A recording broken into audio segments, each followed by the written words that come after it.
Darba šeit ir no janvāra līdz decembrim un vēl mazliet. Bez brīvprātīgajiem šeit darbs nav iedomājams. Tāpēc parunāsim ar Diānu šodien nedaudz par brīvprātīgo darbu. Ko jūs sagaidat no brīvprātīgajiem? Es teikšu tā, ka bez brīvprātīgā darba tik liela patvērsme kā Ulubela pastāvēt nevar. Jo, protams, ka kopēji aprūpē dzīvniekus katru dienu, taču brīvprātīgi ir tie, kuri var ziedot ļoti daudz sava laika un savu mīlestību, lai ar viņiem nodarbotos, lai viņus socializētu, lai viņiem dotu sajūtu, ka viņi ir joprojām vajadzīgi, mīlēti un viņiem dot cerību sagaidīt to savu otro iespēju dzīvē. Cik jums varbūt liela komanda ir ar brīvprātīgajiem? Sākot no 2015. gada, kad mēs sākām brīvprātīgo apmācības un brīvprātīgo reģistru, mums ir šobrīd vairāk nekā 10,500 brīvprātīgo.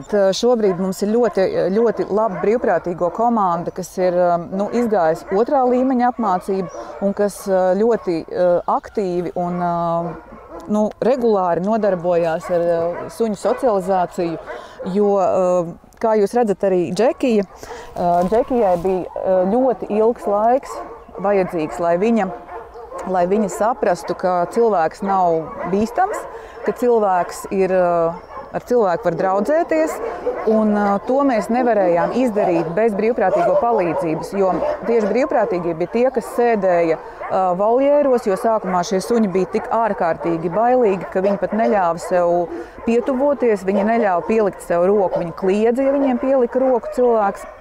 Tātad pilnīgi asociālas būtnes.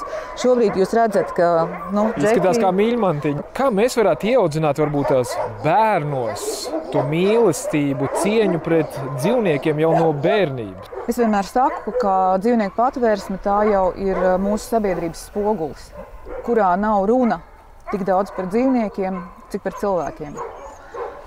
Jo aiz katru no šiem dzīvniekiem stāv kāds cilvēks, kāda ģimene, kurā ir bijis viena alga.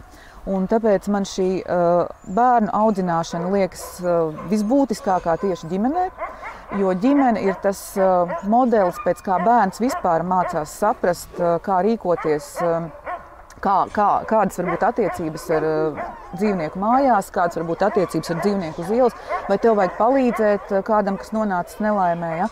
Un, šobrīd ir tā iespēja, ka mēs arī ļoti daudz aicinām bērnus uz patvērsmi, jo esam sapratuši, ka tieši šī klātbūtnes sajūta, šī iepazīšanās ar dzīvniekiem, ar viņu stāstiem šeit uz vietas, ir tas, kas bērnos iekustina to līdzjūtības vai to atbildības stīgu visvairāk. Tāpēc mums šeit ir iespēja braukt uz cilvēcības stundiņām. Tātad šeit brauc klases kolektīvi, bērnu dārza grupiņas, arī studentu grupas. Mums ir arī vasarās cilvēcības skoliņi, kas nozīmē bērniem no 16 līdz 13 gadiem 3 dienu nodarbības, kurā mēs apgūstam gan praktiskās lietas, kā rūpēties par suņiem, kaķiem, mājadzīvniekiem.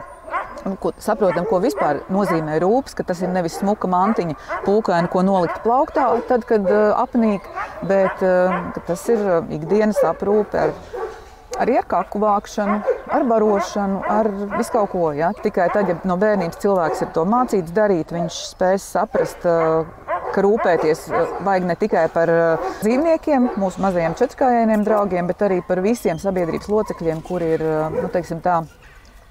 savā veidā mazāk spējīgi nekā tu pats, vai kas vispār ir palikuši bez aprūpes.